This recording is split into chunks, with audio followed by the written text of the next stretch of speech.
your big Hollywood sunglasses and light the torch, because it's Cellar time.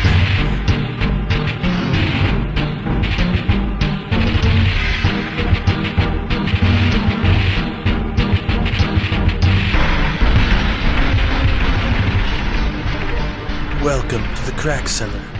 As the prophecy was once body slammed by an 8-legged Hydra eyeball demon. I'm Two-Spirit Penguin Daniel. And I'm a 10-pound heavier broadcaster. Nickel-plated. Cadmium-powered. You know your metals, wow. Speaking of metal, broadcaster, I'm going to go out and say right off the bat, Doctor Strange in the Multiverse of Madness is the most metal Marvel movie since Iron Man 1. Yeah, for sure. As far as just taking a button down, for sure for Disney, no doubt. Yes. So Sam Raimi directing. He directed all the Spider-Man the original Spider-Man trilogy, I should say. And the thing I most notably know him for is actually his horror background with Evil Dead and fucking Army of Darkness, which is one of my favorite movies of all time. He's a horror guy, and he brought the horror to this movie, but in a PG-13 way, which I found interesting. Correct me if I'm wrong. Maybe Sam Raimi's connected in some way, but isn't Sam Raimi also have something to do with Spartacus? Or am I just making that up out of nowhere? Spartacus. Yeah, because you never watched Spartacus? I don't think so. I don't know if dude. For real?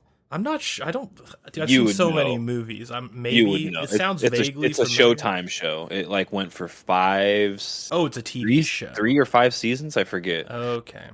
Yeah, it was like the original Game of Thrones. It was like before Game of Thrones. It was huge, and the original guy that played Spartacus, the main guy, got cancer after season 1, and they had to replace him. It was like a really big deal. Anyways, to get to my point, Lucy Lawless is in it. Lucy Lawless's fine ass is in it, and you do get to see her butt ass naked. So I strongly recommend you watch this. And the main reason I remember this is because Lucy Lawless is in it. I remember someone telling me Sam Raimi, someone was telling me she's banging Sam Raimi, and I was like, wait a minute, Sam Raimi and Lucy Lawless are married, and then I just remember looking it up and for some reason figuring out Sam Raimi was actually doing Spartacus, or maybe he just helped her get the job on Spartacus. He knows somebody. I forget. Yeah, I don't know about that. It's possible. What I know him from is Evil Dead, Evil Dead 2, Dark Man, Army of Darkness, Quick and the Dead. I don't know if you ever saw that with young Leonardo DiCaprio. Quick and the Dead? The Quick and the Dead. It's like a Western with Leonardo DiCaprio as a teenager who's butt-ass poor trying to make his way in the Old West. That sounds like a dope-ass movie. It 95, dude. It's a great movie. Yes. I do remember this. Dude, that's so crazy. I was just watching a clip of this of what's his name? Not Russell Crowe, not Leonardo, but the other guy. The older dude. Gene Hackman. Yeah. I randomly was watching a clip of the movie with him in it 3 days ago, and you just brought it up randomly. The thing that I remember the most about it is it was right at the twilight of Sharon Stone's hotness. It was when she was still peaking. Oh, you're right, she dude. was just about to come down to earth. It was a great movie, though. And then also Drag Me to Hell, which isn't my favorite Raimi movie, but it has kind of a cult following. I know a lot of people like it, and I think he made it with his brother, too. I think that was a Raimi Brothers production. Dude, The Quick and the Dead is great. Dude, they got fucking what's his name? From Roadhouse? Eli I forget his name, but he's He's the beef what's for dinner guy. He's can't Marlboro Man. A bunch of things. You know what I'm talking about, right? You talking about Gary Sinise? Are you talking about Lieutenant Dan? Sounds like this. Beef is what's for dinner. That guy. He was in Roadhouse. He was Patrick Swayze's best friend who gets killed. Remember, he's like his bouncer best friend. He's been in so many things. He's like iconic. I haven't seen the movie in a long time, so he I was think the I'm narrator. about... He was the narrator in The Big Lebowski. He's the guy. He's the cowboy at the bar. Big Lebowski. Damn, I'm surprised you. Out of all the people you would not remember in this movie, I'm really surprised it's this guy. What's his name? It's Eli something. I can look it up real quick, but he's so iconic. He's like he's the original Beef. It's what's for dinner guy. He was also the Marlboro Man. He was, I know he wasn't actually the Marlboro Man in the Marlboro Man movie, but he like did cigarette commercials. I know who you're talking about. I just don't remember him being in Quick and the Dead. He's in it, yeah. It's been a long time since I've seen it though, so I'm probably just forgetting. Was he Also, like a small part? I can't remember. Also, what's his name's in it too? The main villain is Bishop from Aliens, right? It's the guy that plays Bishop. Pretty damn sure that's him. Yeah. He has long black hair and a handlebar mustache, so it's hard to make him out, but that's him. Anyways, we're getting off track. Quick and the Dead, don't movie, check it out. Kid. Check it out. Yeah, I haven't actually seen that movie in so long. That's one I need to rewatch. Fucking Gene Hackman, dude. Yup. You'll never catch me, Hackman.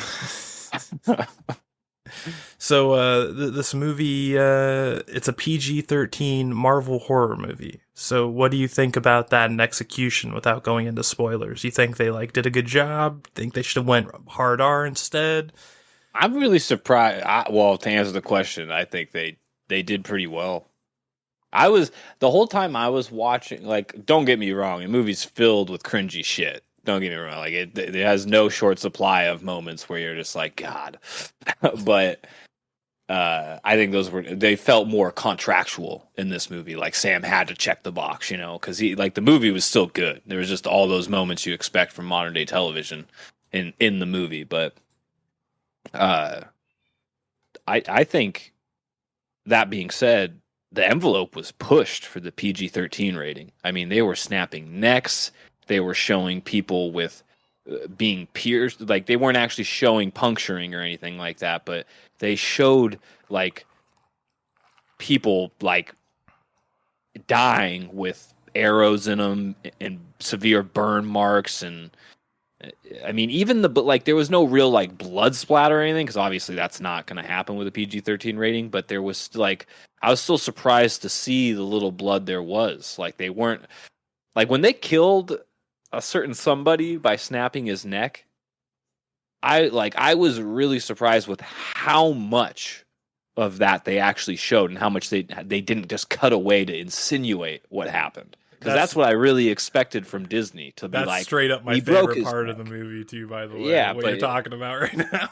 But the way it was so vivid, like it was very visual and like played out. I was like, "Damn, Disney!" Like, well, it's all Sam Raimi. Like, if you've seen Sam, yeah, Raimi's but I mean, movies, he's still under the fucking gun, dude. Yeah, but like the style, like all of so there's probably like I want to say 7 or 8 moments in this movie that are highly horrorized, so to speak. Oh yeah, for sure. Those moments all are straight. Like you can find them in Army of Darkness or Evil Dead or like any of his horror movies. Like you can find an allegory to it. Like he took a lot of stuff from his past and he sort of like put it into this like tame comic book situation where you don't expect it. So like, even though it's PG-13 still, it gives you like a really like, whoa type of feeling. Like, what is this doing in my fucking Disney Plus MCU movie?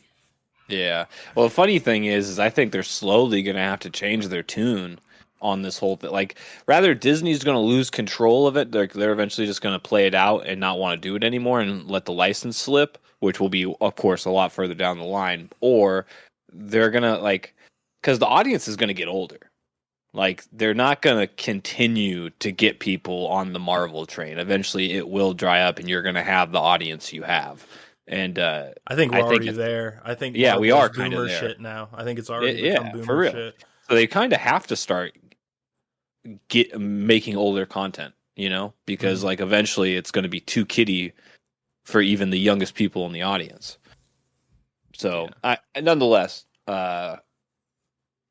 without saying too much, there was one kill in particular where it actually showed someone's skull cave in, like in Yes. real time. And I was just like, I paused for a second to rewatch it because I was just like, wow, Disney is really like setting a new bar for what they allow children, like what a PG-13 movie can be, because I would have never who I'm talking about. I would have Yep. never expected that kill in a Disney movie, even close to something like that. Like that was like straight Mr. Anderson type shit, then taken to the next level, Yep. dude. Totally. That's exactly what I thought of too.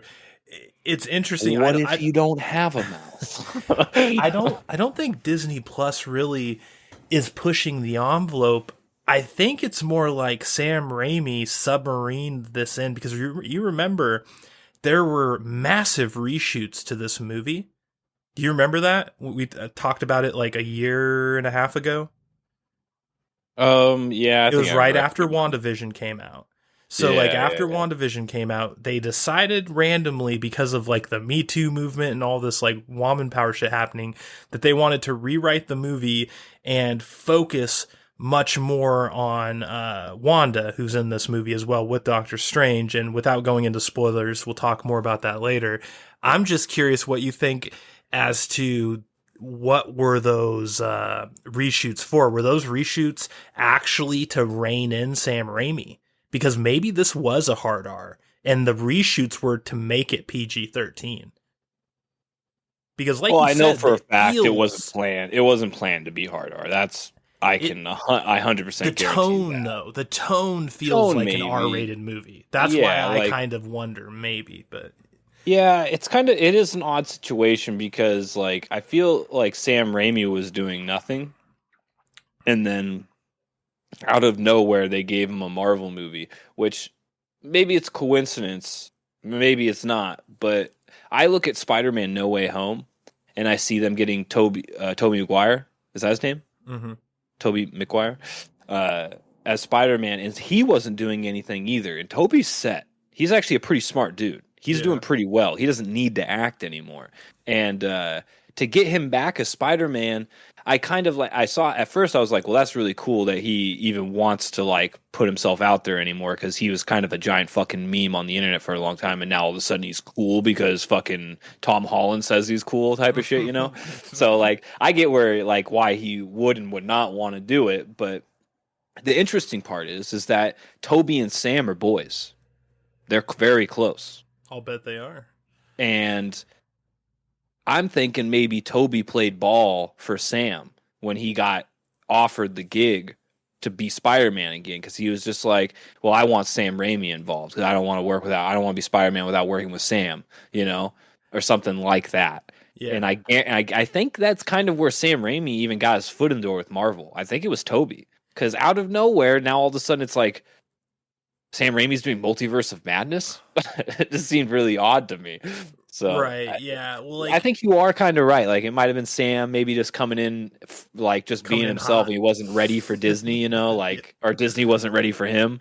Yeah. Well, Broadcaster Nickels, what did you think about the soundtrack? Played out, unoriginal.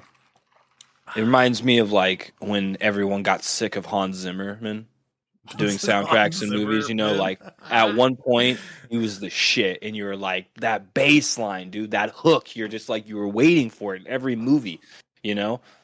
And then one day people were like, Hans Zimmerman fucking sucks, dude. Does he just do the same music over and over? And the answer is yes, he does. And Marvel does the same fucking thing, dude. Since Iron Man 1, they have been playing the same Avengers score with no remix, no originality. There's no big in my opinion, there's no real big additional scores they've added since the original. Since Endgame, they did do one slight rendition or remix or whatever you want to call it of the original Avengers theme song in that movie for a brief second, but it wasn't like battle music. It wasn't like when I'm watching a movie, the music that sticks out to me the most obviously is like the music that's playing in the intense situations, like when there's like a battle with the main character or something like that, someone gets jumped or like a car explodes. Like that music always sticks out to me, like when the intense shit happens. And Marvel's been using the same fucking track for like 10 years. Yeah. It's whack. Yeah, I agree. I was hoping the music would kind of take the horror theme and run with it a little more, but it was the same sort of like generic crap. Honestly, it's what DC, even though DC's movies for the most part are trash, besides some, DC's scores are way better. They are, yeah. Agreed. Well, Broadcaster, before we get into spoilers, what would you say to the casual onlooker who might be thinking about watching Doctor Strange and the Multiverse of Madness? Do you recommend it? Oh yeah, for sure, dude. Still watch it instead of Thor: Love and Thunder. That movie's gay. Man, I thought I'd never say that too, because first of all, Chris Hemsworth, the dude, also fucking Christian Bale, my man. Mm-hmm. Also, the way they set up Thor's character to be in the Guardians of the Galaxy, I was like, you can't go wrong, dude. You got Christian Bale playing Gore, the God. I forget what his character's name was, the God Eater or something like that. Dude, it just seemed like a match made in heaven. Well, yep. I'll let you kids find out for yourselves if it truly was. Yeah. Yeah, the main thing that I kind of look down upon this movie for is just the kind of the plot is a little thin and it's a little slow in places, but it's a decent movie. Yeah. It seemed like WandaVision Part 2 to me. It definitely I felt like WandaVision and this were like all the same thing. You know? Yes. I mean, the movie, the movie definitely feels, and that could be those reshoots. Those reshoots could be the reason why it feels like WandaVision 2 now, so. Yeah. Like, when you really consider WandaVision and this movie together as one thing, like a part 1 and 2, it's a good piece of work. Like, it's on it, like, objectively, like, even though I try as hard as I can to be critical of Marvel because they're the enemy, in my opinion. The WandaVision and Multiverse of Madness is really well crafted. I agree. And it's because Michael Waldron wrote both, so.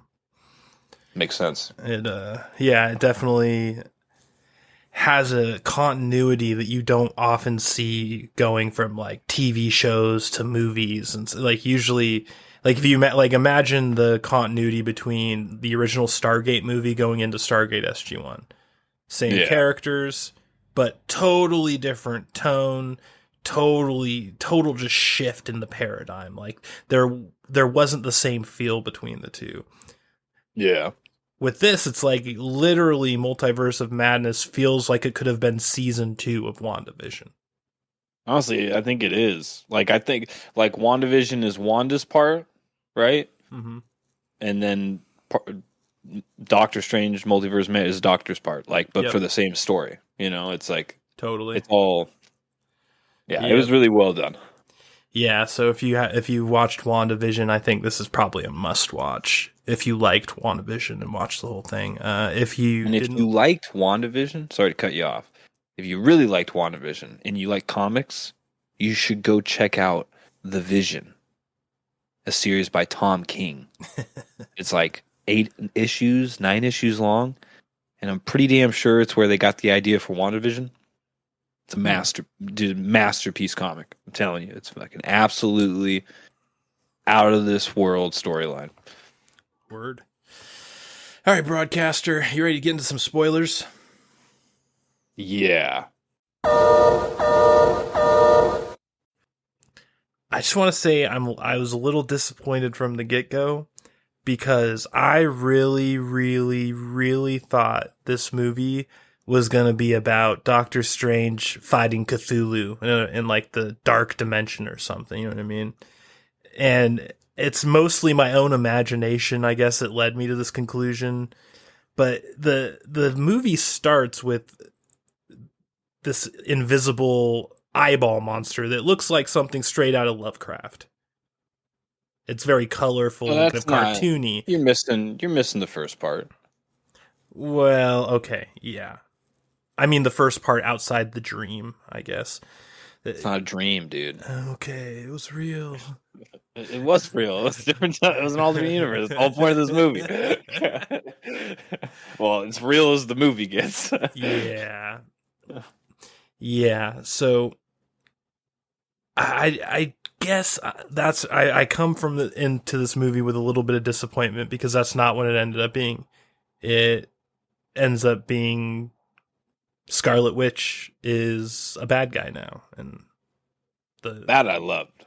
I mean, don't get me I was wrong, I waiting for that ever love since the Scarlet end of Witch WandaVision. and I love her as a villain. I just set myself up for disappointment a little bit because I feel like the early marketing for this movie, and maybe it's just me projecting, but I feel like the early marketing for this movie made it seem like he was going to be fighting like Lovecraft monsters and like some like sort of Cthulhu demon master or something in the end. That's what I was like gearing up for, but obviously that is not what ended up happening at all. Yeah, I didn't watch a lot of the promotional material for this, so I don't know. I don't remember. But I was expecting to see a lot more Doctor Stranges. That's what I was. I was kind of disappointed with the little amount of alternate Stranges we got. Now, Sad Strange was pretty cool. Don't get me wrong. I was laughing pretty hard at that. But the fact that I don't even know whatever Doctor Strange was in the very beginning with America Chavez, Mm-hmm. the one that dies right off the bat. Like when I saw him, and he betrays America. I was just like, okay, sweet. So this guy is going to be like battling good Doctor Strange throughout the movie and trying to foil his plan, or trying to foil each other's plans or whatever. But he just got fucking L'd immediately. And then there's only uh one other one after that, and all the rest were dead. Yeah. That was fucking weak. Yeah, there were for a multiverse movie there weren't too many clones. I also like how they were trying to point out that Doctor Strange is the biggest threat to the multiverse. Like, Yeah. that doesn't make sense to me. No. And it actually really concerns me that they're going to use Doctor Strange as an excuse for the Secret War. That they're I don't even know where they're at right now in this timeline or whatever, because technically they should have had like Secret Invasion by now, or they should be starting Secret Invasion already. And that's pretty much the Skrulls. I don't know if you know the Skrulls, but those are the people that can imitate people. They were, I think, they kind of showed them in Agents of Shield, and I think they've kind of been in like extra credit scenes. But there's a huge event with them in the comics that was, after the Age of Ultron, but before Secret Wars. So, like in the timeline of events in comics, and then if you look at that on a movie point of view, we should be on Secret Invasion, but it kind of looks like they're skipping right past that, and they're going to Secret Wars, which is what they were talking about in this movie with realities incursions. Like what did they say with the universes colliding, the boundaries dissolving and destroying each other. Yeah. That was the premise of Secret Wars, which is like the coolest event Marvel Comics has ever done. It's like by far like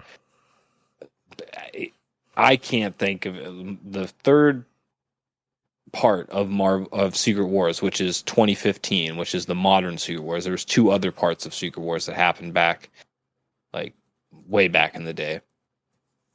But the most famous one, which is the 2015 one, which is God Emperor Doom, white cloaked Doom, which is like, dude, I'm telling you, it's one of the coolest fucking storylines ever. It seems like that's where they're going with. And if it's Doctor Strange that causes these incursions, that's fucking whack as fuck and simplifying a super cool storyline. And it just makes me worry that Secret Wars is just going to be garbage. Yeah. Have you heard the rumor that Henry Cavill is going to be playing Doctor Doom? There's just no fucking way, dude. I love Henry Cavill, but fuck no. Yeah, dude. Like, no, I think that's a troll because, like, out of all the characters you want a strong white masculine man to be, you want, like, Doom is a cloaked, grotesque figure clad in armor. Yeah. And the armor is about the natural size of Henry Cavill. Mm-hmm.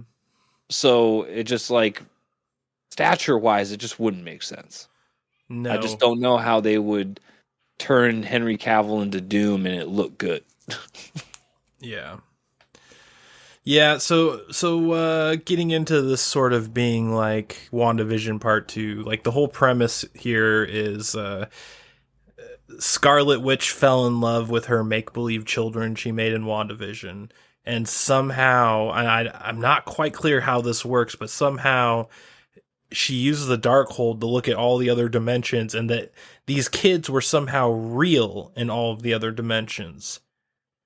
Now, maybe you have comic book knowledge that makes this make more sense, or maybe I just don't get it, but how is it that there's like an infinite amount of universes where these kids are real, but she just happens to be in the one where she made them up somehow, even though they were supposed to be real everywhere else? Like, well, I think the making them up part is just, so I think something they didn't really explain very well, or at least insinuate enough, is that the Darkhold was corrupting Wanda. So you think the Darkhold was lying to her, and that those kids aren't real in all the other universes? They're still made up there too. No. They are real. So, like, at one point in the Multiverse of Madness, they are talking. It's Doctor Strange and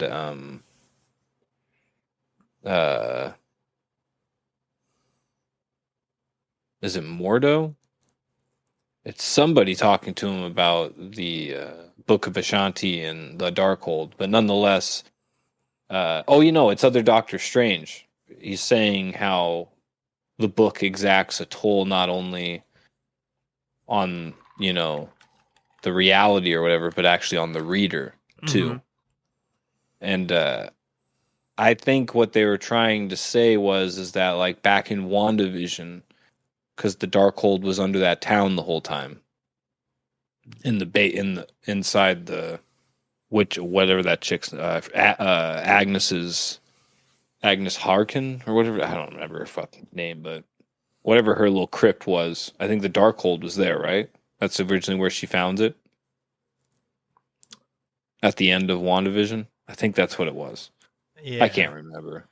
Anyways, it's something like that. Anyways, the Darkhold was close. And I think what they were trying to insinuate is that the Darkhold was corrupting Wanda. And it made her, it was like when she was, had that whole town under control and, made up the kids and stuff, that was a byproduct of the Darkhold corrupting her. She, like, using other realities of her to, like, weaken her. Okay, so then what you're saying is that it just so happens that this was the one reality where she never had those kids, but she did have them in others, and then the Darkhold gave her the idea to make these kids. Okay. Exactly. Okay. Yeah, that actually makes more sense when you put it like that. I don't think they didn't do a really good job of telling the audience that, though. Yeah, I thought I totally had it the reverse, so yeah, that makes more sense when you look at it like that. So who the fuck is America Chavez? I haven't read comic books since the 90s, so is she some newfangled character that I'm unaware of? Or is she No, just made up for this movie? no, I mean she's not too recent. She was just I think she was like right at the start of wokeness, like back in I think she first appeared in like 2012. I don't remember her first appearance, but it Okay, wasn't too recent. gotcha. She's part of like the ultimate what do they call it? When I was reading comics, they had two main universe runs, and it was like the Ultimate Universe and the like the 616 universe. I forget how they distinguished it. There's so many different groups. But yeah, they were like the other main universe because there were so many, but it consisted of her, Blue Marvel, which is a like think Black Green Lantern, but he just wears a blue vest and has the powers of Captain Marvel. I can't remember. He was super strong. He was really Yeah. fucking strong. All right. Well, And there was a couple other B characters in there. I didn't actually mind America Chavez too much. As far as like Mary Sue style, woke characters that are just kind of put in for the sake of it. She's not as bad as most, I would say. What do you think? I mean, I think they probably made her a little too young, to be honest, because I couldn't get a good read on how old she was. Sometimes I thought she was like 16, and other times I thought she was like 23. Like I was really bouncing back because I'm and like, forth. I'm attracted to her kind of. I'm like, she's too young. It's just like, I think she's, but the first appearance actually was 2011. And now that I'm looking at her, they definitely casted her too young. Oh, okay. And also, when you really think about it, did she appear in anything else I've never seen her that we before. maybe have missed or something? That's possible because I have skipped a few of like the more cringier Marvel Disney Plus things that have come out. Huh. Maybe she was in Miss Marvel. I didn't watch any of that, so it's possible she was in that. Not watching She-Hulk. Maybe she's in that. I don't know. But either way, I didn't think she was too bad, but I also thought she wasn't too good either. Very middle of the road. Yeah. Well, I think the main thing was with her that, for at least for me, because I don't remember anything else, is that she just came out of nowhere and there was no real explanation of her. Like the whole point of her character in the movie was being the linchpin. Like she was just like, oh, my power fixes everything, and she barely had any dialogue. Mm-hmm. She was just always this helpless kid that couldn't use her power. Yeah. Well, the movie ends with her training at like the Doctor Strange Academy with all the monks. So yeah, I'm guessing that this is like this was set up to set her up. And maybe that's the reshoots too. Because if you really think about it, you really think about this movie and the scenes with her in it, there are not too many. Like it's only like maybe 30% of the movie. That could be literally the 30% they reshot. I don't know. This is like a crack Cellar theory, but she might not have even been in the original version of the movie. They might have reshot her into it. That'd be wild. Well, if you just think about the way she's in the movie, like her scenes are almost all like they feel like they're their own scenes, except for the one at the very end with Scarlet Witch where she shows Scarlet Witch's kids how evil Scarlet Witch is in front of her. That whole scene was kind of weird, but you know what I'm talking about, where essentially she dimes out Scarlet Witch to the kids she wants to steal from the other Scarlet Witch. Dude, Marvel's kind of jumped the shark a little bit.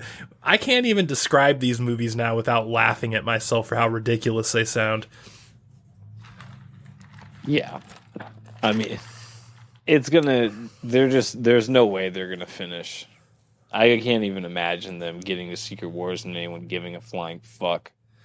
Maybe that's why they're trying to get Henry Cavill as Doctor Doom to get people to freak out or something. But I'm pretty damn sure Henry Cavill's going to come back as Superman for DC, unless they're fucking absolutely retarded.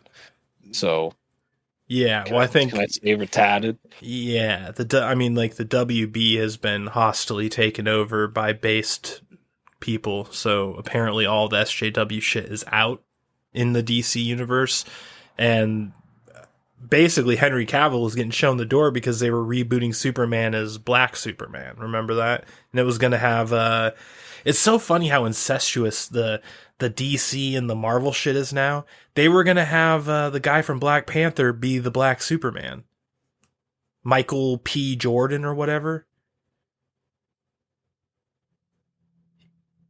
I've never seen Black Panther, but you have, right? You know who I'm talking about? You're talking about Michael B. Jordan. Yeah, there we go. He was going to be Black Superman. Yeah. It's so funny how like we're just getting so much cross, like they're going it's almost like WWF and WCW in the 90s. Like you would just have these wrestlers that would go to WWF for like 6 months, then be like, fuck it, I'm going back to WCW. That's how it feels now with the Marvel and the DC, man. It's getting a little weird. Yeah, it's only a matter of time. I mean, it's just like everything else, you know, like zombie movies and mafia movies and Kevin Costner's era, you know, like... Hey, Kevin Costner's era has just begun, my friend. He has a reemergence happening, no doubt, but... The mailman is back. There's these eras. The postman. I think it was the postman. I think comic book movies are... Yeah. On their way out. Yeah, they're about to be dumped in a landfill like the Ataris, all the Atari games in the early 80s.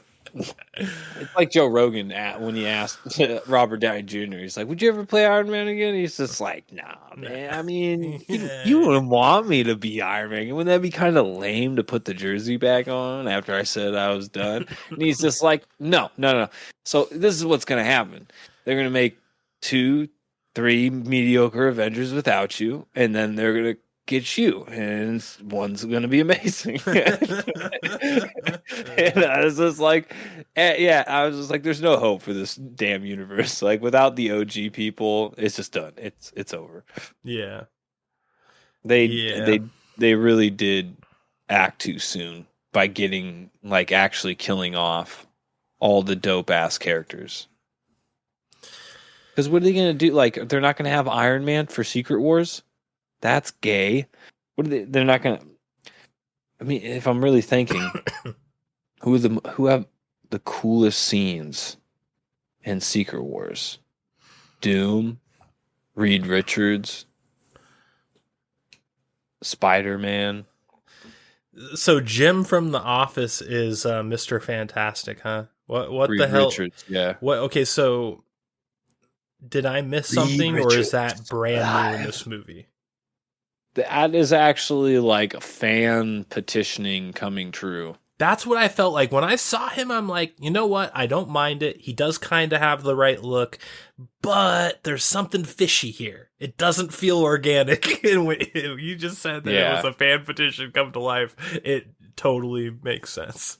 Yeah, it totally was. I remember like when people first started bringing that up, and as soon as I saw him, I was just like, wow. It actually worked. Yeah. Well, let's think, just get honestly, into that, I think the dude that plays Black Bolt looks more like Reed Richards. Oh, you mean Captain Pike from Strange New Worlds? Yeah, he has a really unique name. What is it? Anson Mount. And you're right, he does look a lot more like Mr. Fantastic. Now that you mention it, I didn't really think of it till now, but you're right, he does. And I'm pretty sure without dye, he has the natural white stripe in his hair. He like naturally has that. Mm-hmm. So I'm pretty damn sure he would have made a really good Reed Richards. Yeah, the fans get it wrong again. So what'd you think about this scene? I think this was like the big scene of the movie in terms of like member berries, just because, we get our Professor X, the one we grew up with. The only one, actually. There hasn't been another one, has there? James McAvoy. Right, okay, yeah, okay. I knew there was another one, but I couldn't think of who it was. What'd you think about this whole thing? Because it felt a little pretentious and corny to me, the way it was kind of presented. It was highly played out, and it was. I have a few things. First of all, it was cool. It was cool to get all those different missing. Not only were they missing characters, but they were some of the most important characters from completely missing sections of the Marvel universe, like the Fantastic Family and X-Men and the other two, I mean, man, but and that's kind of this is my big gripe, that all of the dope ass characters got killed off like bitches.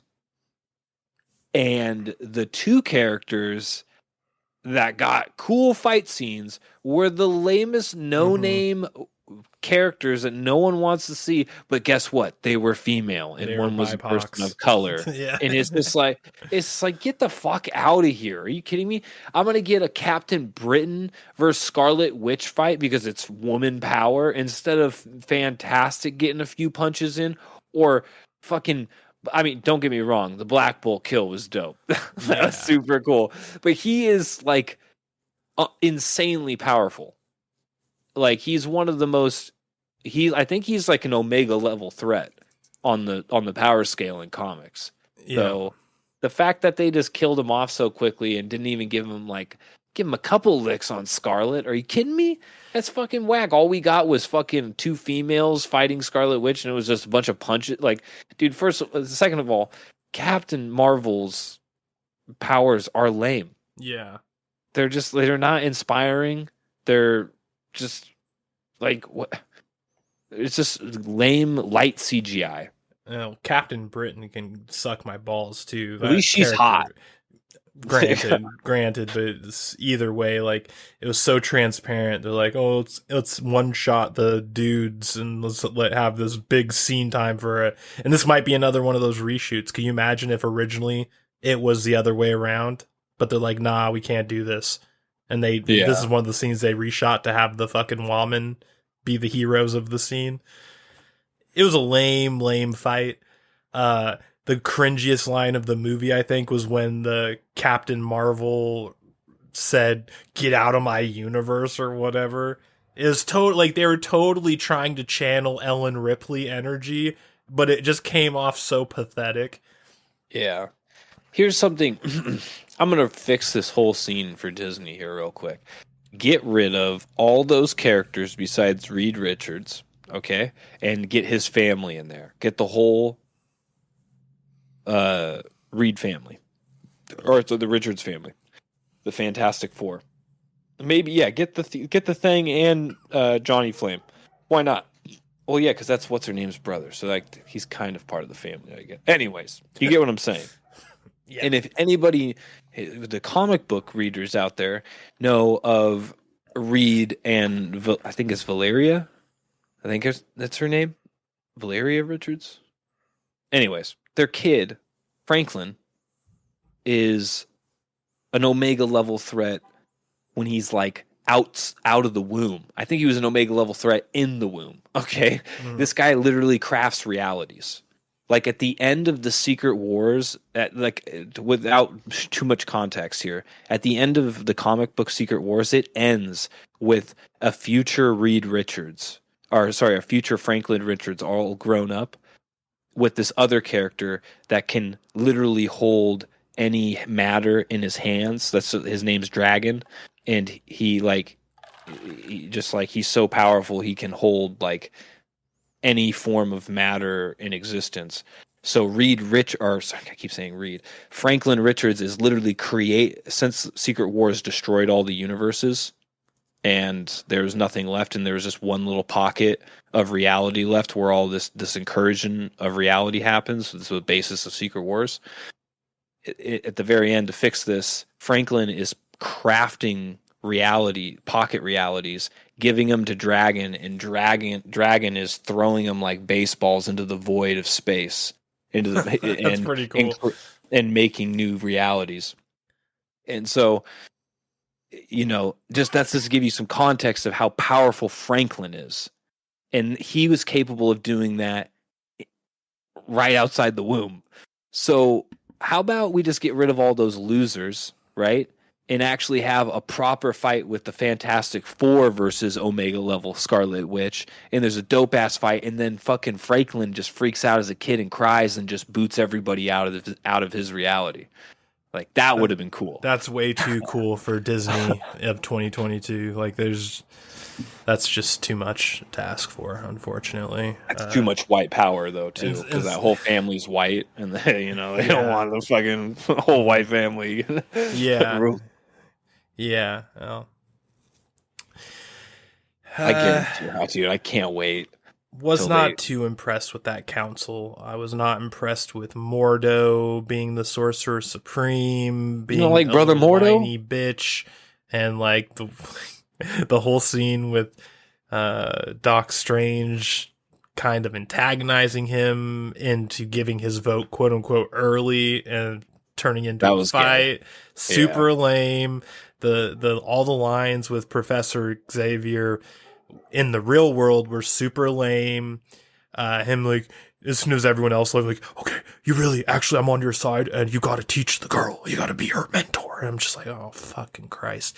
But I will say the scene that comes right after, where Professor X is inside of Wanda's head trying to save the real Wanda from the dream-walking evil Scarlet Witch version.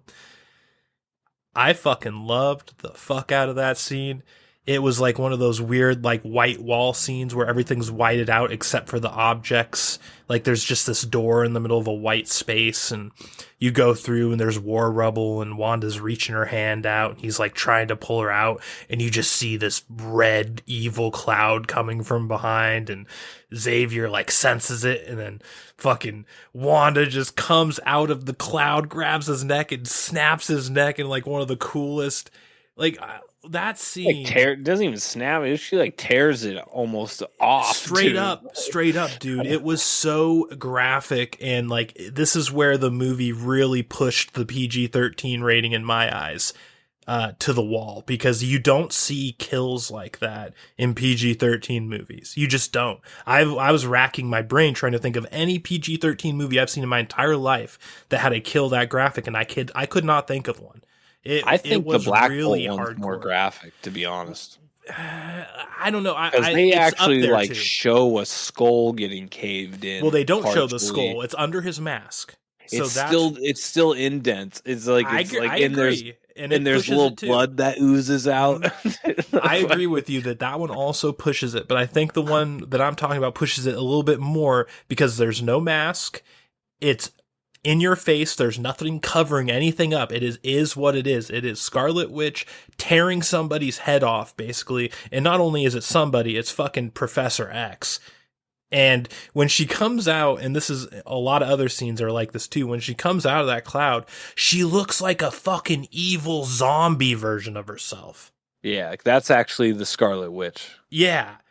That's like the spirit in the Darkhold. It's so like fucking the Darkhold is like, I think I don't know how it really works in the comics, but like Scarlet Witch was like born above the grave of Mephisto or something like that. Or like the right hand of Mephisto was buried underneath where she was born, and it cursed her. And like she was destined to be the Scarlet Witch or something like that. I don't think the Darkhold has much to do with it in the comic now that I'm thinking about it. Or maybe it does later on. I'm not sure. But yeah. Well, the final thing I want to talk about is, I guess, just the ending where Doc Strange uses his dream walking that he acquires from slightly rapey Doctor Strange from the Incursion universe, whatever that one was. Oh, you fucking porno Doctor Strange with the goatee. And you can have the Darkhold. You can have it, but you gotta give me Rachel McAdams. She's 16, by the way. Just so you know, before what you were going to say. Yeah. Well, Rachel McAdams is much older than 16, but yes, I get where Rachel McAdams. That's Christine. Oh, okay. His wife, whatever. Not wife. I thought you were talking about Diddler, Doctor Strange with America Chavez. No, I'm talking about the one in the Incursion universe where he basically says, "I'll give you the Darkhold if you give me your Christine." Yeah, that's guy actually was a really good name, Diddler Strange. Yeah, that was one of the more interesting parts, and then I don't know if I like it or I just found it interesting, but like the battle they have with the music notes, usually that type of shit I'm like on, but for some reason it was creative enough to keep me interested. I think it's just because there's so much MCU fucking generic bullshit now that it like stood out, so it was like, oh, at least it stands out. You know, something different. I liked like the 300 moments with the music notes where like he took the notes and threw them like ninja stars and shit like that. Mm-hmm. I didn't really like the like when they were actually like throwing musical scripts at each other. I don't even know what you call them, with like the ampersand signs and shit like that. Like that was a little bit much for me. Yeah, but anyway, he ends up beating him, and he uses the Darkhold to dreamwalk into the zombie corpse of the first Doctor Strange we see in the opening scene, in that where he dies, the ponytail version, that he gets buried on the skyscraper or whatever, and he dreamwalks into that one so that he can go rescue American Chavez from Scarlet Witch at like the evil demon castle in the mountain. What did you think about this ending? What did you think about this whole thing? Like this 20-minute block that ends the movie? I think it was the coolest part of the movie. I thought as soon as he possessed that body and we got Army of Darkness, Doctor Strange with the cloak of doom, was so cool. That was like the pinnacle of the movie, no doubt. Yeah. The things about it I didn't like were like Rachel McAdams like being like, they're just ghosts. What do you do with ghosts? You control the ghosts. Like her little pep talk stuff. I liked that. That was actually I was drinking, so maybe I was, when she said that, I was just like, You're the best. You're Sorcerer Supreme, Big Daddy. You're the best. Like that's what I was seeing it as. I was like, damn, dude, he got his cheerleader right there. Like, yeah. I like the end. I like most of it. I don't think I'm happy with the actual final ending. I like Scarlet Witch. There, Daniel. What you don't like about this movie, and it's an unfortunate truth, is that Benedict Cumberbatch is a fucking loser. Unfortunately, no matter how good this movie is, that guy sucks. Anyways, carry on. Yeah, well, that's not what I was going to say, but okay. I don't know. My wife hates Benedict Cumberbatch too, and I know a bunch of people don't like him. I'm like always just kind of so on him. I don't really hate him or love him, but the thing that really got me about the end is just that it had to. You subverted so many expectations, and not in like the we're gonna make some woke bullshit and then we're gonna say we're subverting your expectations as cover. But like actual subverting of expectations with this movie. Like no one expected zombie Doctor Strange. No one expected Scarlet Witch to snap Professor X's head in a dark red cloud randomly. Like there's all these things. It's just, you did all this, and then at the very end, it's like, we're going to go with the generic villain redemption arc at the end where she sees the error of her ways and fixes everything and falls on her sword to take the Darkhold down in all the universes. Just like, I really would have liked it a lot more if she stayed evil and maybe she pulled like a fucking Anel from One Piece where she's just like, shit, I'm bored. I'm going to fly to the moon for a while. I'll see you bitches later. You know what I mean? Like something, Well, I don't know, man. It just felt a well, little. hold on now. Okay. Every once in a while, people come down from the moon. I still am holding out that the very end of One Piece is going to come in and it's going to be Yep. Enel. And I Enel's going know. to show up from the moon and be like, you know what, Luffy, I've been thinking for quite some time. And I'm thinking, you're going to get fucked up. Anyways, man. that would be so amazing. It would be. Anyways, It would be. I think that maybe, just maybe. Remember how I was talking about her original origin story in the comics about how she was born above the grave of Mephisto and all that crap? Well, that shrine that she thought was a throne or whatever, that could have been a grave. Right? It could be a little twist on the play of her origin, maybe, and maybe the emergence of the true Scarlet Witch in the MCU. Because I thought it was kind of corny and cornball. Like on one hand, that at the very end she just collapses the structuring on herself, and it's like super obvious. Like, is she dead or isn't she? And then I for a second I was like, well, wait, that could be the grave. And she just buried herself. Yeah. In the grave. I hope so. And maybe like the spirit of Mephisto. I don't know. So maybe I'm probably getting in the weeds there, but I can't. Honestly, could be wishful I remember if thinking it was or Mephisto. good It could have been another demon. Who knows? I'm saying Mephisto this whole time. It might not be Mephisto. Yeah. Yeah. So,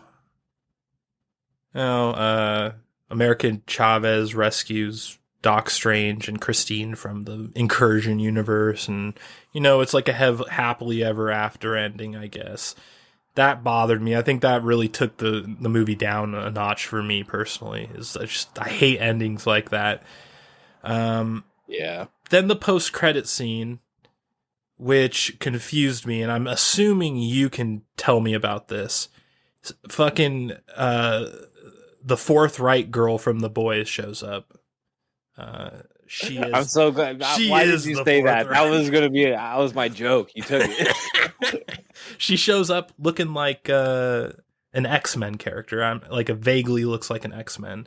I'm trying to think, like, who the fuck is that? Because I feel like I should know who that is, but maybe because it's Charlize Theron that I just can't quite pin it. But she's like, you made an incursion and you're going to come help me fix it. And she's like claws open a portal into which I like that. I like that effect. It reminded me of Bleach a little bit, like opening a portal in the sky type shit. Oh yeah, you're right. That is kind of like that. But who the fuck is that woman? Way cooler. Who's that person supposed to be? Mouth opening.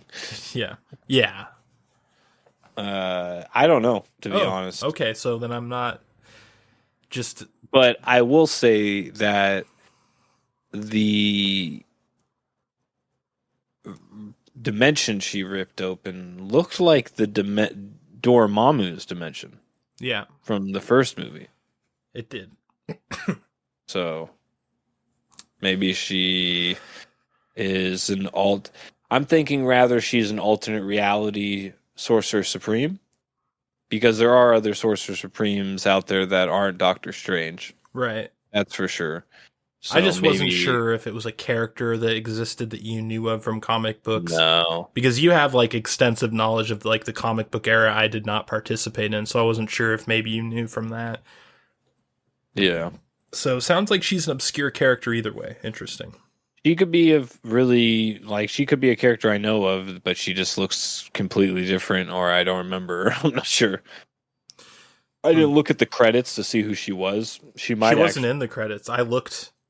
I made it a point to look because I was like, what the fuck? Who the fuck is this? But I couldn't find her. They didn't credit her. Really?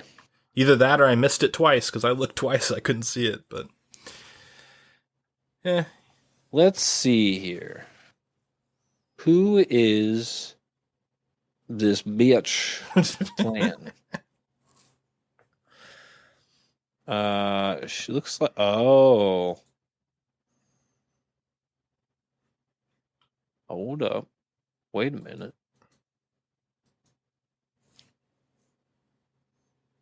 Cleopatra?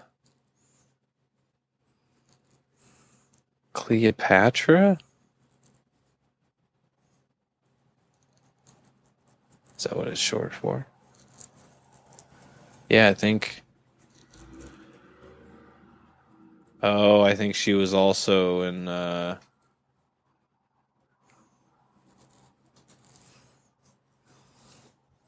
So I guess Clea's the new Sorcerer Supreme in the comics because Stephen Strange is dead. Okay, so this is just a new comic book character I wouldn't know of then. Gotcha. I'm not sure if she's new. She could be an old character. I'm not ruling that out yet, and maybe this is just her time to shine. Okay. Well, But it looks like they're also saying a storyline from the comics that will be featured in Taika Waititi's Thor: Love and Thunder this summer. So it looks like there's some she was in that? connections here. She might have been in it. I didn't watch it.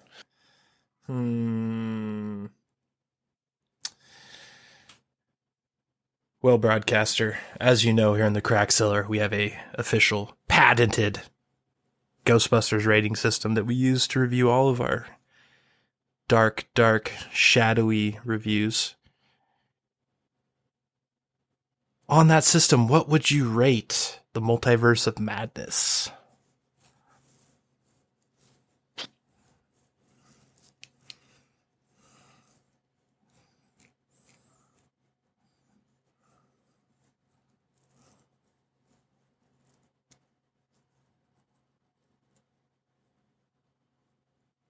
I'm gonna give it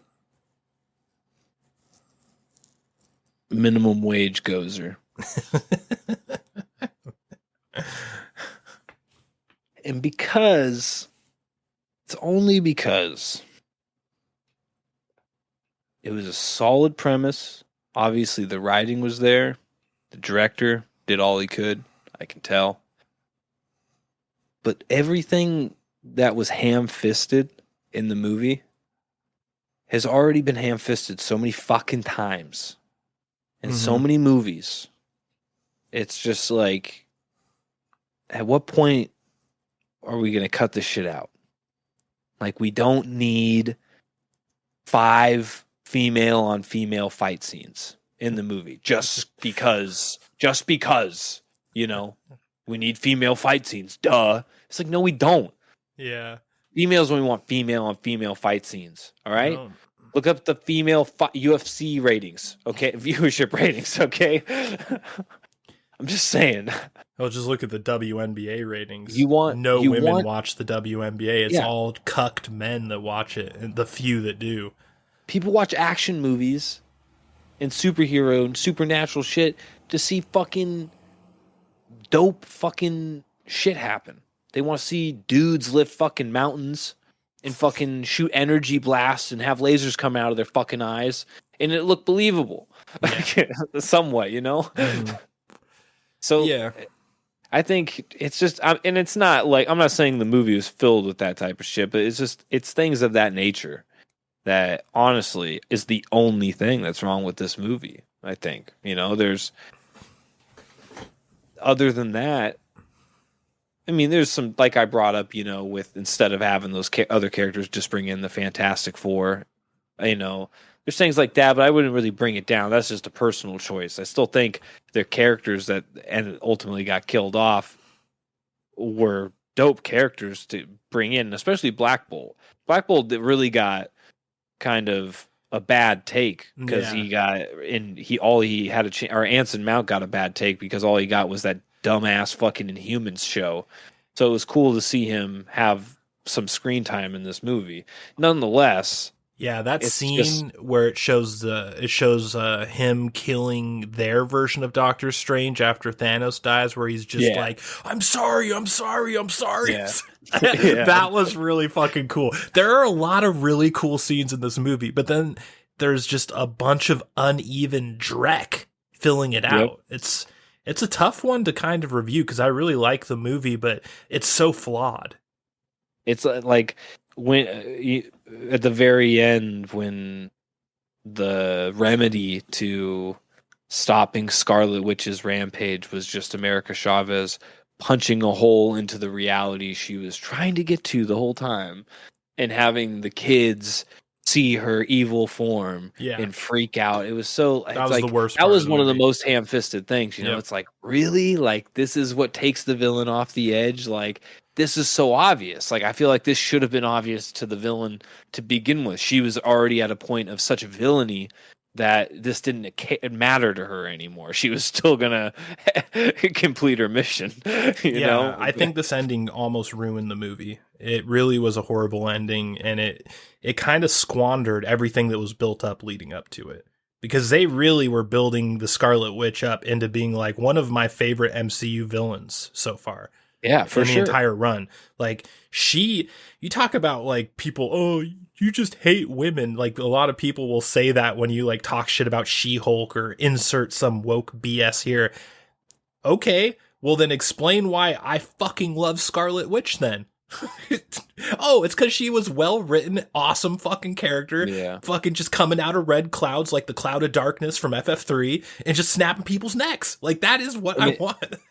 And if Doom really was coming, it really is coming, it would have been really cool for him to show up with an evil Scarlet Witch, because Doom is one of the coolest anti-heroes in comic book history. Hell yeah.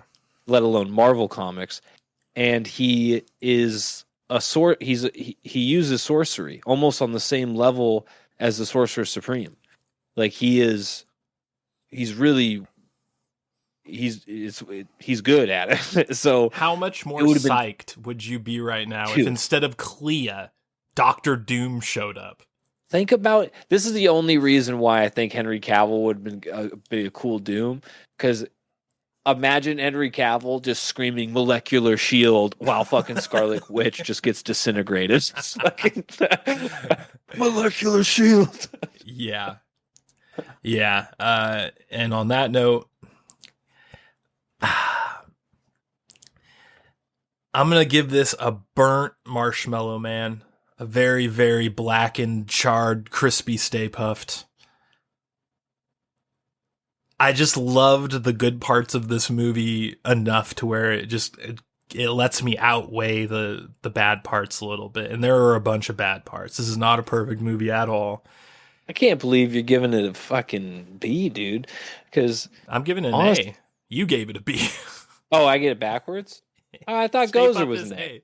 No. Oh. God damn it. Broadcaster Nickels is not going to know the system until we switch systems. And then I'll be like, now I remember.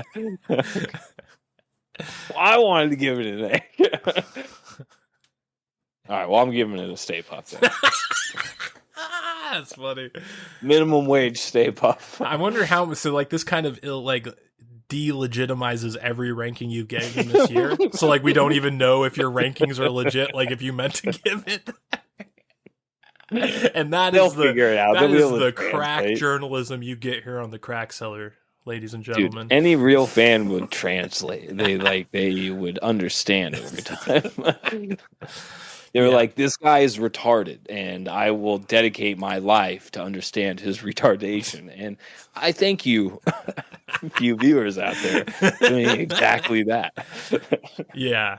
This, I'd say this is about as weak as an A rank can get, but I still barely put it in the A rank because just some of those scenes that we've talked about already were just so good. They were so unique.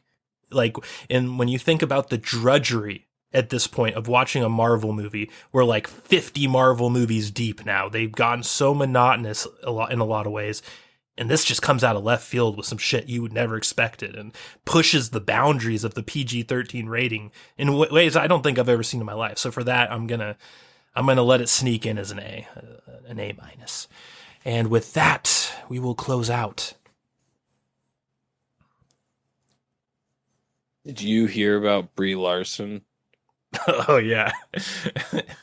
Do you really want me to play her again? Dude, that was legendary. God, I want to bang her so bad. Every time I see her, I'm like, God, you're so.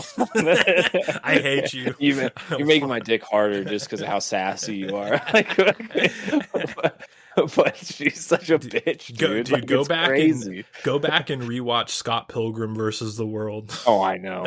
She was a fucking stone cold fox in that movie, man. The fucking the face on the reporter when she's like, "Do you really want me to?" He was just like, "Fucking Christ Almighty!" She's like, "Seriously, do you?" I get paid $17 an hour.